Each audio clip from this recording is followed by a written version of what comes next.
Na tarde de sábado, dia 9 de junho de 1541, a expedição saiu de Massava.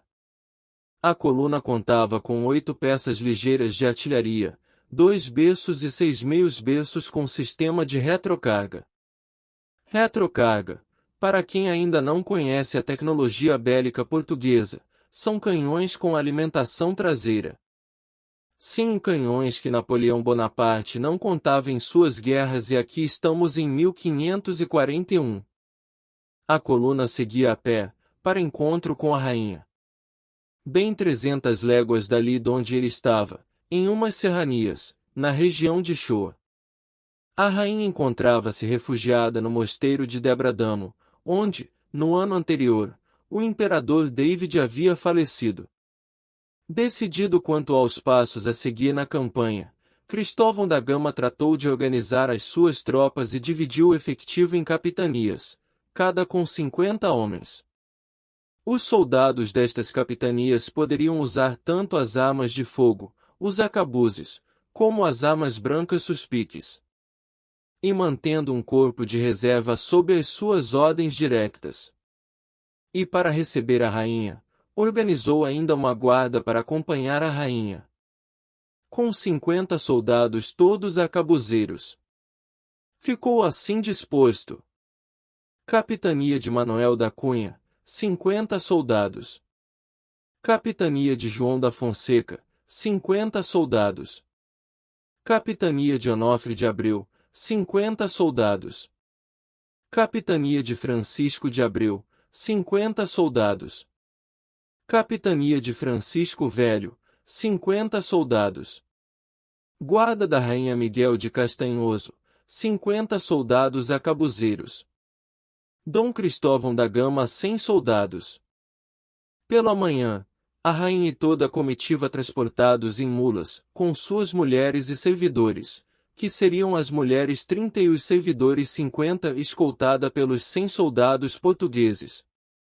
Chegaram ao acampamento de Cristóvão da Gama pela parte da tarde, onde foi recebida com um grande aparato militar, retirando-se de seguida para as tendas que entretanto haviam sido preparadas.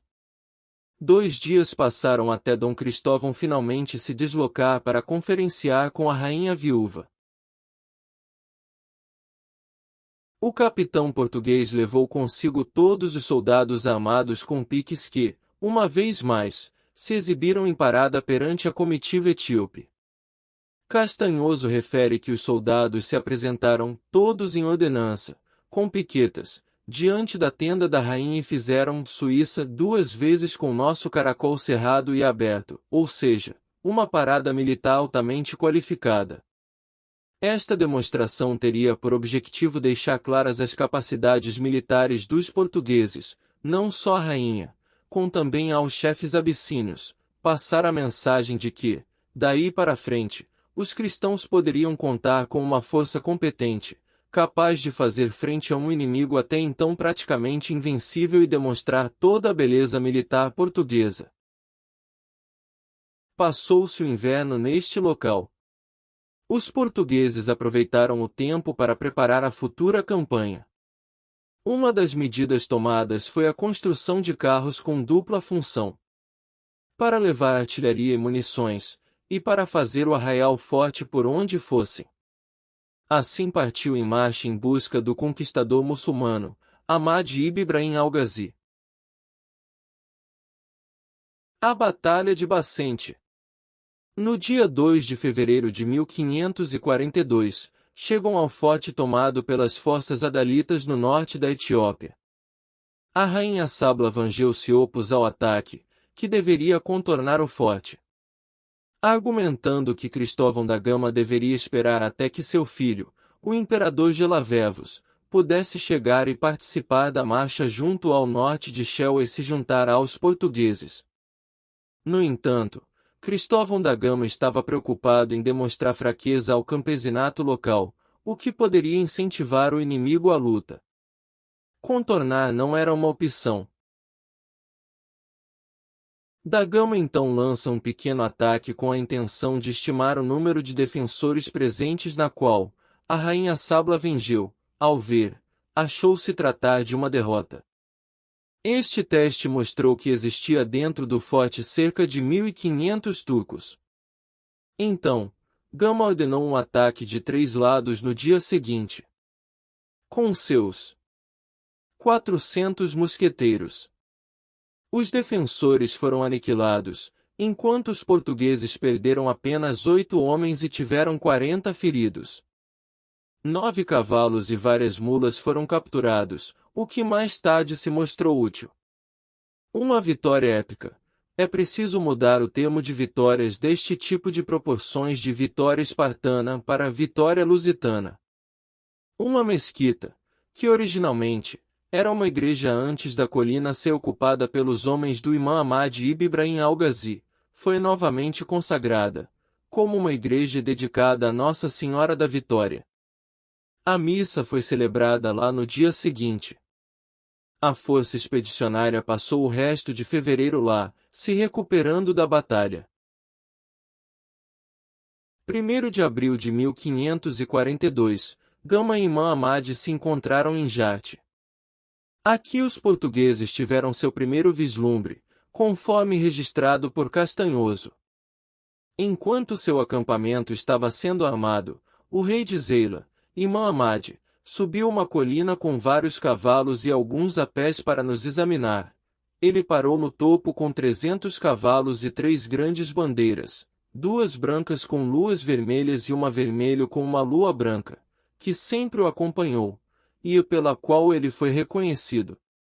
Em 4 de abril, depois que os 2 exércitos desconhecidos trocaram mensagens e se encararam por alguns dias, Gama formou suas tropas em um quadrado de infantaria e marchou contra as linhas do imã, repelindo ondas sucessivas de ataques muçulmanos com mosquetes e canhões. Esta batalha terminou quando o imã Ahmad foi ferido na perna por um tiro casual, vendo suas bandeiras sinalizarem a retirada. Os portugueses e seus aliados etíopes caíram sobre os muçulmanos desorganizados, que sofreram perdas, mas conseguiram se reformar junto ao rio no lado distante. Ao passar dos dias, Imã Ahmad foi recebendo reforços, a cada dia chegava novas tropas. Compreendendo a necessidade de agir rapidamente, Gama em 16 de abril formou novamente uma praça que liderou contra o acampamento do Imã Ahmad. Embora os muçulmanos lutassem com mais determinação do que 2 semanas antes, e seus cavalos quase quebrarem a praça portuguesa, uma explosão de alguma pólvora assustou os cavalos do lado do imã, e seu exército fugiu em desordem. Castanhoso lamenta que a vitória estaria completa neste dia se tivessem apenas 100 cavalos para terminá-la, pois o rei foi carregado nos ombros de homens em uma cama, acompanhado por cavaleiros, e eles fugiram sem ordem. O que indica que o rei Imã Ahmad mais uma vez foi ferido em batalha. Um líder que deveria estar sempre à frente de sua tropa. Reforçado pela chegada do Bar Negus e Eshak, pois é. Enfim o filho da rainha chegou. Com mais tropas, e querendo aproveitar a moral alta das tropas e da moral baixa do inimigo.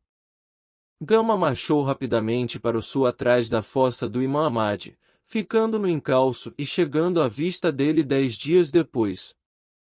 No entanto, o início da estação chuvosa impediu Gama de enfrentar Ahmad pela 3ª vez. A conselho da rainha Sabla Vengil, Gama fez um acampamento de inverno em Vofla, perto do lago Achenge, ainda à vista de seu oponente. Mas Imã Ahmad era um adversário formidável e astuto. O imã pediu ajuda a seus companheiros muçulmanos.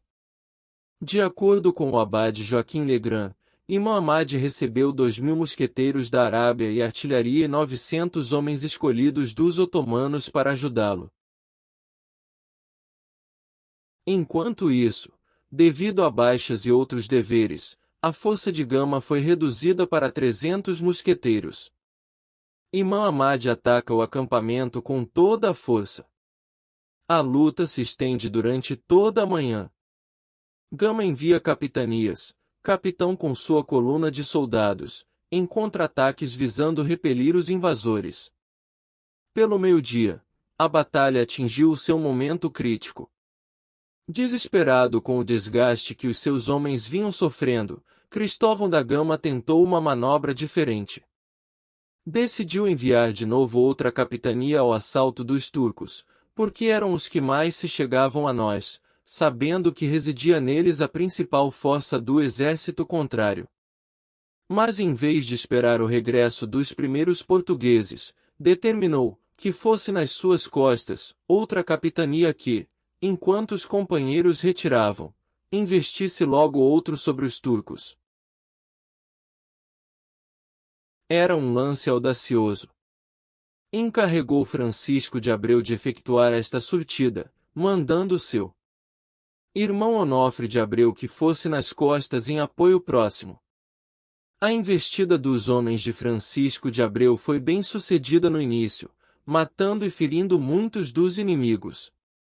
Porém, no momento em que se preparava para dar início à retirada, o capitão foi atingido caindo logo morto.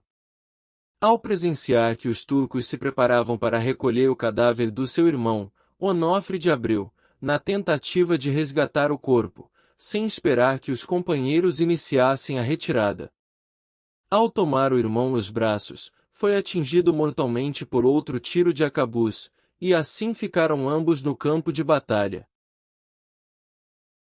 Privados da liderança e sem apoio a proteger a retirada, e pressionados pelos adversários, que se juntaram na perseguição, os soldados a situação tornou-se o caos, porque atrás dos soldados em fuga vinha a maior força dos mouros, correndo-se o risco de perder todos estes homens, e ser assim, forçada a linha defensiva pelos mouros que os perseguiam de muito perto. O capitão Moá não perdeu a serenidade, e vendo que lhe matavam a maior parte dos seus, ajuntou a mais gente que pode a bandeira real.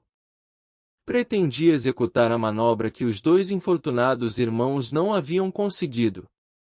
O golpe de audácia do comandante português quase resultou. Os levamos como carneiros.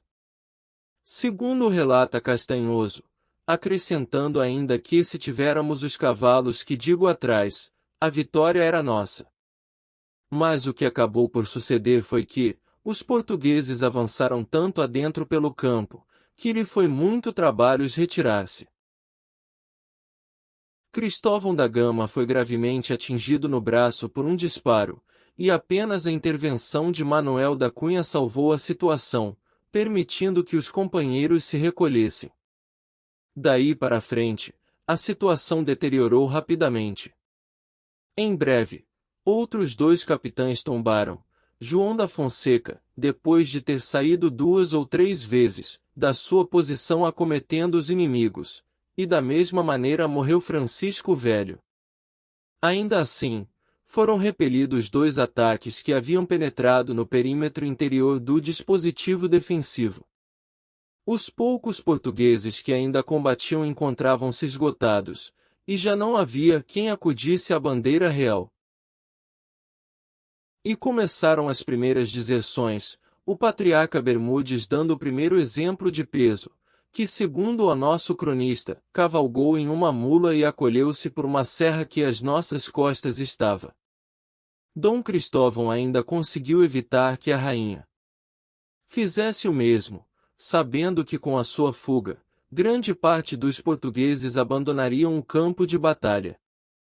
Mas a derrota já era inevitável. Embora sofrendo uma derrota completa, nem todos os defensores foram mortos ou feitos prisioneiros. Muitos haviam fugido do acampamento, a maior parte sozinhos ou em pequenos grupos dispersos. No maior destes magotes seguia Sabla Vengil, com obra de 30 portugueses e algumas criadas da rainha, com bem poucas das suas damas, e onde seguia também o nosso cronista, muito ferido no braço esquerdo, de um tiro de arcabuz. Cristóvão da Gama, por se encontrar com vários ferimentos deles na perna, o fizeram recolher em cima de uma mula, e tomaram outro caminho, diferente com mais 14 portugueses. O inimigo priorizou a perseguição a Dom Cristóvão da Gama. E assim o perseguiram e não teve jeito, os mouros alcançam Dom Cristóvão da Gama e o prendem. Após um período de tortura lhe é oferecido a conversão ao Islã em troca de sua liberdade, o que ele nega prontamente. Ele é decapitado e tem seus membros arrancados sob protestos das tropas mercenárias turcas que o queriam de prisioneiro para levar ao Pacha. Imã entrega a cabeça de Cristóvão da Gama de presente e dispensa os mercenários acreditando que agora está acabado. Após resolver as questões burocráticas quanto aos mercenários e outras demandas, ele se volta às guerras. Ele sabe que ainda tem portugueses pela Etiópia, mas sem comando agora é só caçá-los como animais. Então parte com seu exército para dentro da Etiópia novamente. O descobrimento de Portugal. As histórias não contadas de nossos antepassados.